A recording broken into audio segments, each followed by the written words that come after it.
Magandang umaga po sa ating lahat, mga kapatid.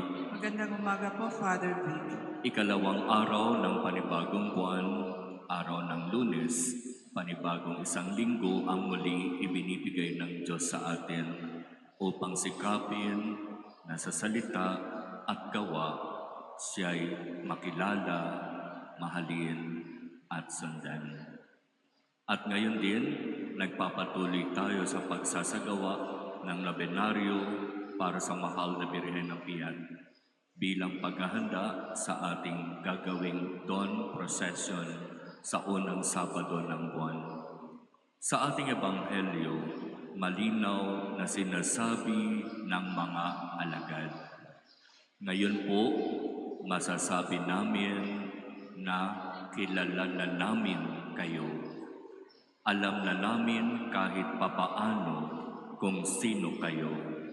Kaya dahil diyan, kami naniniwala na kayo nga ay mula sa Diyos.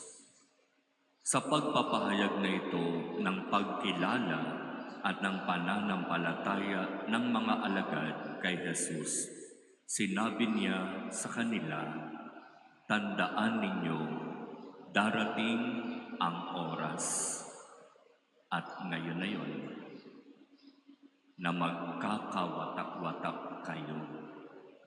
Magkakanya-kanyang lakad kayo. Iiwan ninyo ako." Parang nakakabigla naman itong sinabing ito ng ating Panginoon sa kanyang mga alagad.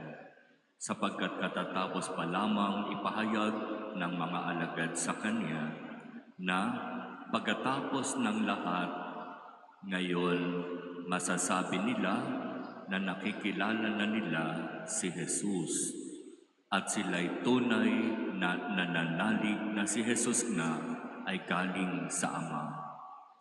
Nakakagulat sapagkat ang sinabi ni Jesus ay totoo. Sinabi ni Jesus na ngayong mga oras na ito, magkakawatak-watak kayo, magkakanya-kanya kayo, magkakahiwa-hiwalay kayo. At ito ang katotohanan ng tunay na pagsunod at paglilingkod sa Diyos.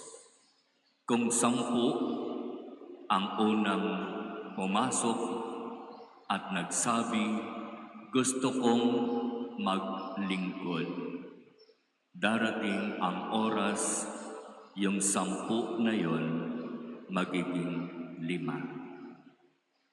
At darating ang oras, yung 5 magiging 3 hanggang sa biyaya ng Diyos na may matirang 1. At sana yung matirang 1, ikaw.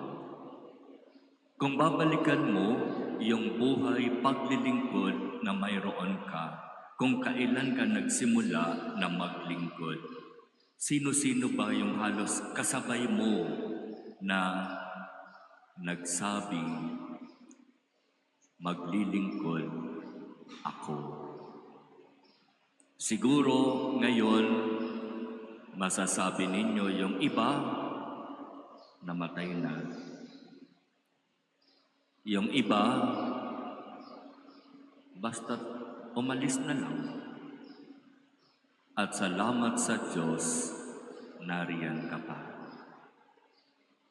At biyaya ng Diyos kung mananatili ka na naririyan.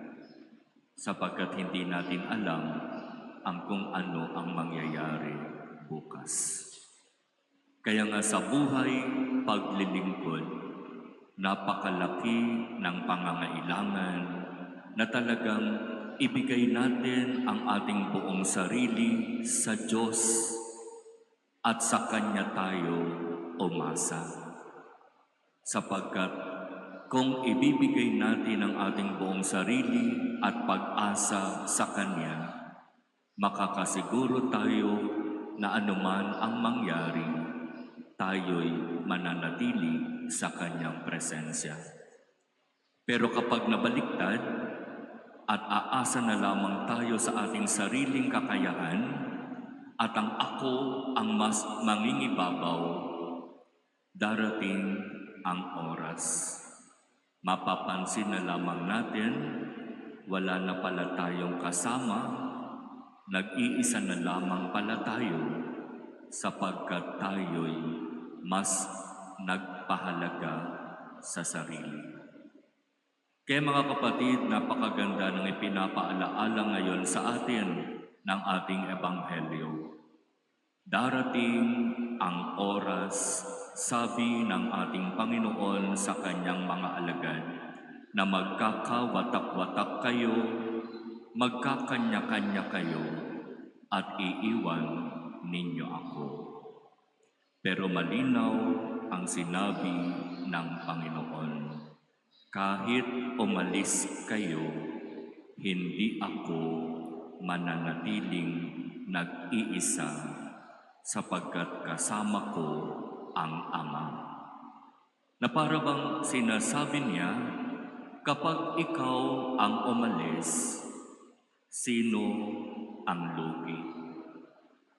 Sino ang nawalan? Ako ba?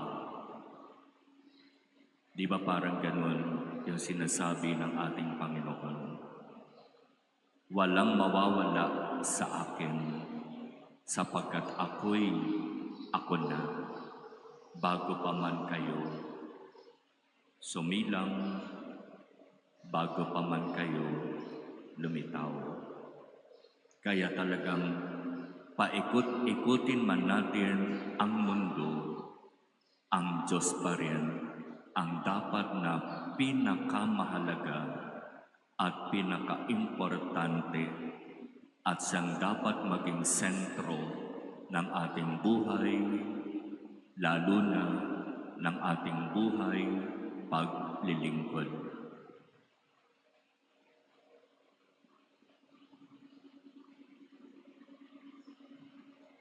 Amen.